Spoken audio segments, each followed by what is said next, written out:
Did you know you can make your Android phone 10 times faster, especially if you are using a slow Android phone, maybe a mid-range phone or an upper mid-range phone, or even if you are using a high-end phone, you can make it 10 times faster than it is currently.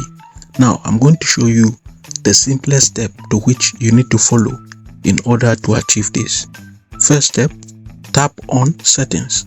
Then scroll down until you can find Additional Settings. Then you see Accessibility. Tap on it. Then you will see General. Then go to Vision. You can see Vision. Then scroll down until you can see Remove Animations. Remove Animations. Tap on it. Now observe the phone. Observe your phone. Can you see that?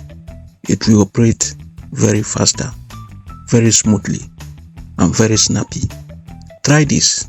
If it works for you, let me know in the comments.